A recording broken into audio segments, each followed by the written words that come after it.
In early February 2025, Russian President Vladimir Putin appeared on television with a series of provocative remarks. He mocked European Union leaders, claiming they would soon fall in line under the guidance of US President Donald Trump, whom he insisted would teach Europe some manners, keeping them firmly in check. Putin even hinted that Europe's leaders would willingly submit, as if dangling their tails in deference. He continued by criticizing Europe's support for Ukraine in the ongoing Russian-Ukrainian conflict, where the bloc is pouring money and weapons into Kyiv. At the same time, Putin expressed clear satisfaction with Trump's return to the White House, contrasting him sharply with President Joe Biden, whom he said lacks any real enthusiasm for supporting Ukraine. Many in Europe are visibly anxious about Trump's comeback. In his initial weeks back, Trump sent shockwaves with a series of negative signals toward Europe and Ukraine, while simultaneously offering warm, almost conciliatory gestures toward Russia. Perhaps the most startling day for Europe in recent decades came on February 12, 2025. On that day, the newly appointed U.S. Defense Secretary, Pete Hedges, made a bombshell announcement. He ruled out the possibility of restoring Ukraine's pre-2014 borders and declared Ukraine's bid for NATO membership unrealistic. His comments left Europeans reeling, as if they were witnessing a capitulation to Putin's demands. Then, on the same evening, Trump stunned the world by announcing that he had just wrapped up a lengthy, unscheduled phone call with Putin, during which they discussed the war in Ukraine. This conversation took place without any coordination with either Ukraine or Europe, a move that many critics are calling a betrayal.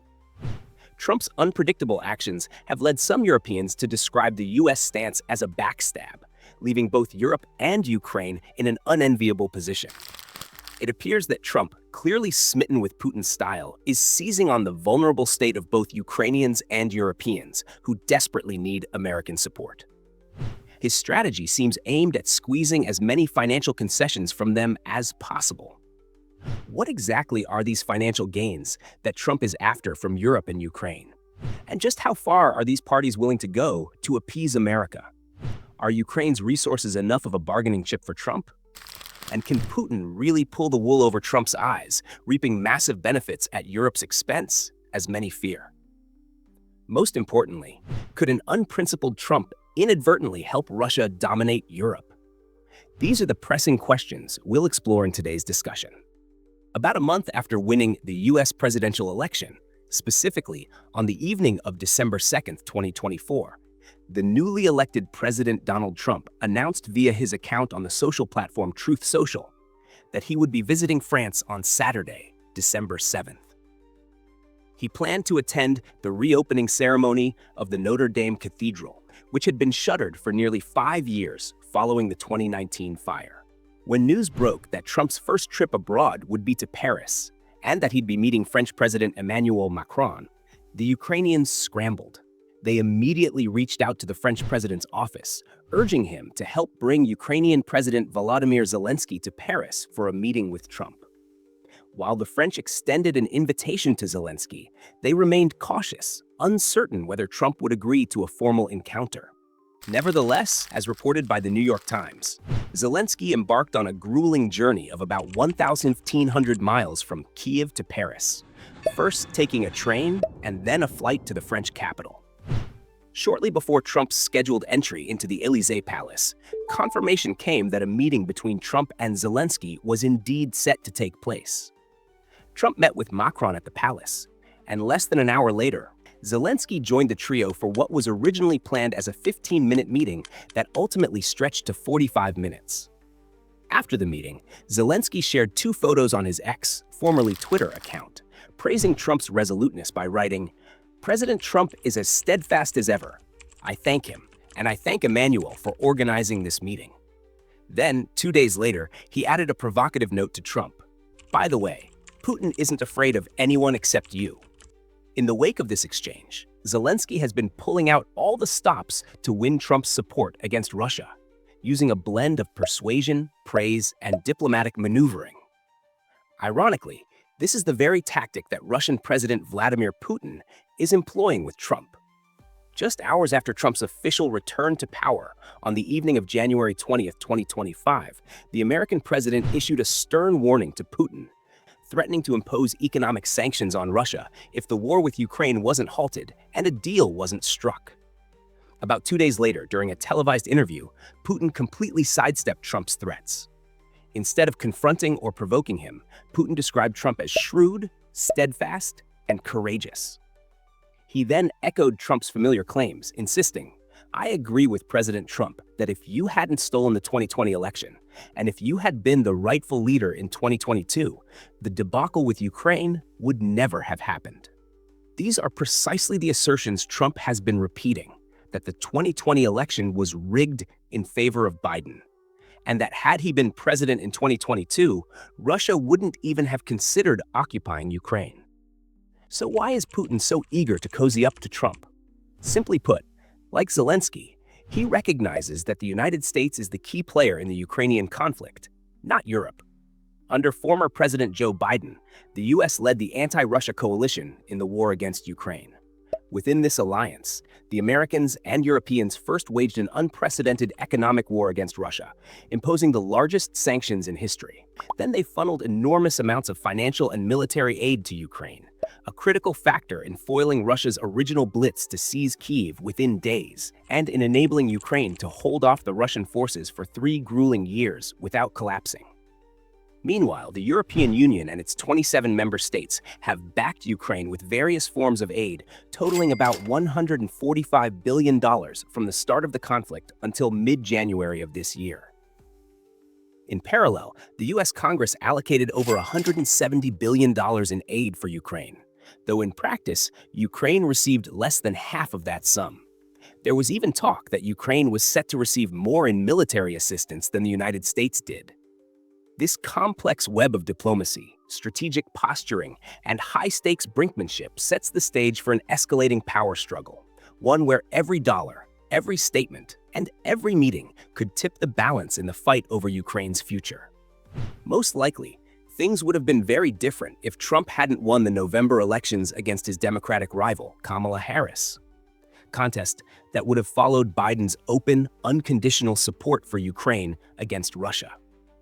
Instead, Trump arrived with a completely opposite policy.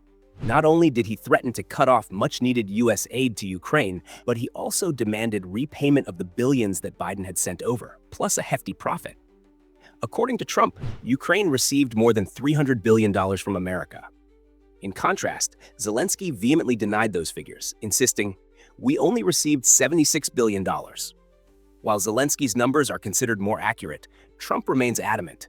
Ukraine owes $300 billion, and he wants that money back, along with an extra $200 billion. On February 3rd, Trump announced he wanted to strike a deal. In exchange for continued American support, the U.S. would secure rights to about $500 billion worth of Ukraine's rare minerals and other natural resources.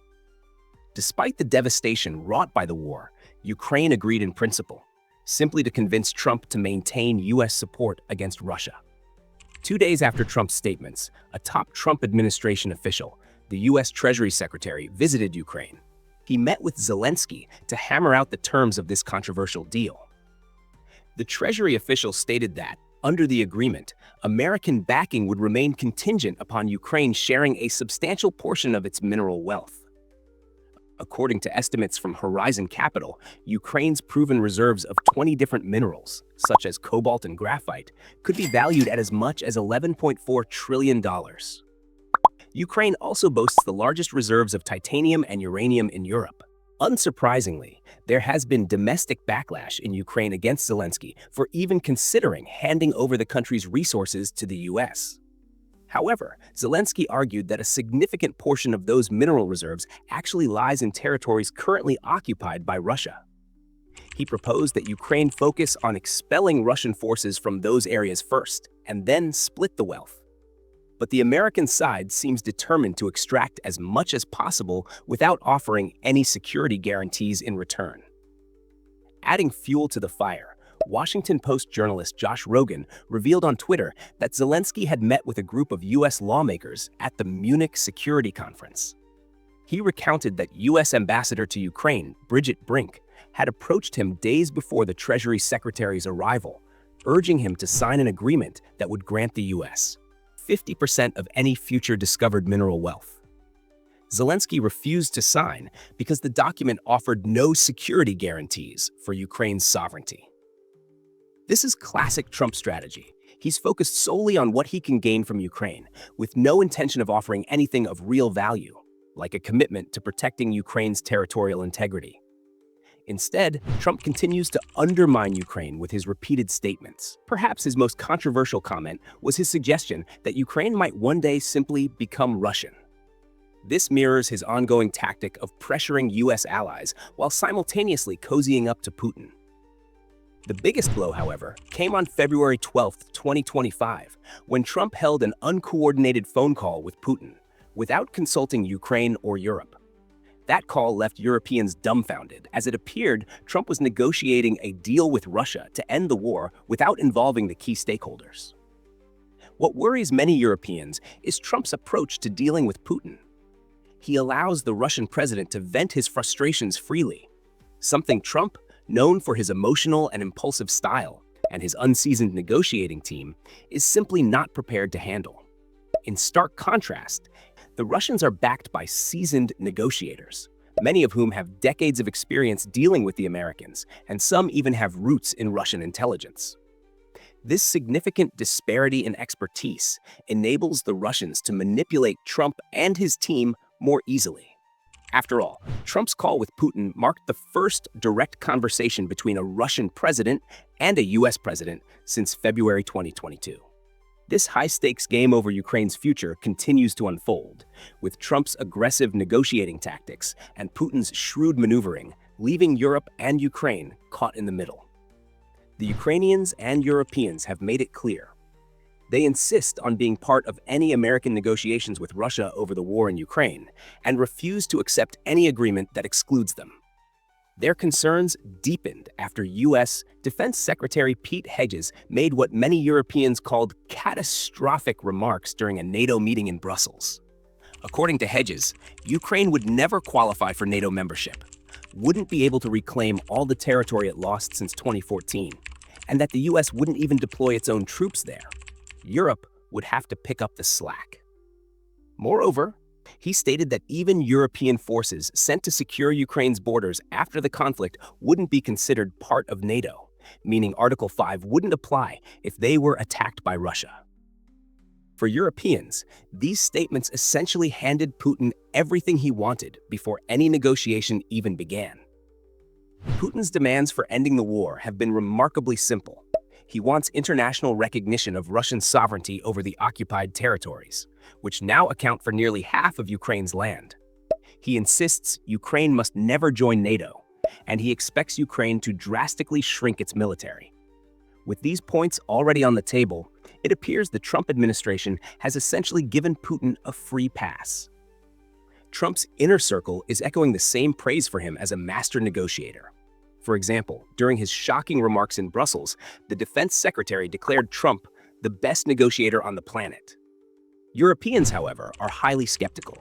They believe Trump and his team have made disastrous negotiating errors with Russia, making sweeping concessions without demanding any meaningful trade-offs. At the same time, the Trump administration is putting intense pressure on its European allies, who have long depended on the U.S. security umbrella. Over the past decades, this reliance allowed Europe to keep defense spending low and divert resources elsewhere. Trump, however, sees this as an unfair situation that must change. His administration is now demanding that European nations boost their defense spending to 5% of their GDP, a figure more than twice the minimum 2% currently prescribed by NATO guidelines. It's worth noting that the U.S. itself spends less than 3.5% of its GDP on defense. In the long run, this aggressive stance might force Europe to become more self-reliant and less dependent on American security guarantees. Europe's current vulnerabilities are stark. Many nations lack comprehensive missile defense systems, robust military satellite networks, or aerial refueling capabilities. Substantial investments in these areas are needed for Europe to better defend itself and reduce its susceptibility to coercion by either Russia or even the U.S. This issue is critical, especially given warnings from some European officials that Russia could launch an attack on NATO at any time within the next 3 to 7 years, a scenario for which Europe is not yet adequately prepared. Meanwhile, Ukrainian President Zelensky is leveraging this situation, arguing that if Ukraine falls, so does Europe. Not only is Ukraine fighting for its own survival, but it's also defending the security of the entire continent. In an interview with The Economist on February 11th, Zelensky revealed that Russia currently fields 220 combat brigades, each composed of between 3,500 and 5,000 soldiers. In contrast, Ukraine has 110 brigades, and Europe has only 80. Zelensky pressed his point by asking, "Do you realize what that means?" He explained that without Ukraine, Putin could easily conquer all of Europe. Without American support, Putin could gradually dismantle our defenses, since our army is only half as large. Zelensky argued that the Americans are well aware of this imbalance and are leveraging it to pressure Europe. President Trump is now urging European nations to purchase weapons from the US, both to strengthen their own defenses and to supply Ukraine in its fight against Russia, until a deal to end the war can be reached. True to form, Trump's focus is purely on the money. While most Europeans are willing to buy American arms, they're not prepared to shoulder the entire burden of rebuilding Ukraine, especially given Trump's expected refusal to contribute a single cent. Instead, Europeans insist on being active participants in any negotiations with Russia to ensure that the outcome doesn't jeopardize their own security or interests. French President Emmanuel Macron, for instance, has described Trump's handling of Europe as a shock to the system that might ultimately force Europe to take control of its own defense. Macron is calling for Europeans to build stronger, self-reliant armies based on European rather than American weapons. Although this push for greater autonomy isn't new, French leaders have long urged their European partners to reduce their dependence on US. Security guarantees. The Germans have traditionally favored the American umbrella due to its lower cost. However, Germany now seems to recognize the flaws in that strategy in light of Trump's actions, which are endangering the security of the entire continent. Looking ahead, the long-term impact of Trump's policies, whether toward Europe, Ukraine, or Russia, could be enormous. The Russians, who have been working since the end of World War II to weaken the robust US-Europe security alliance, might finally succeed without even having to intervene directly. The hardline stance of the Trump administration is likely to push Europe toward greater self-reliance and independence in decision-making, potentially paving the way for a major rift in the Western alliance. So here's my question for you. Who do you think stands to benefit the most from a significant split in the Western alliance between the United States and Europe? Let me know your thoughts in the comments. If you enjoyed this episode and want more, please subscribe to the channel. Stay tuned for our next episode. Take care.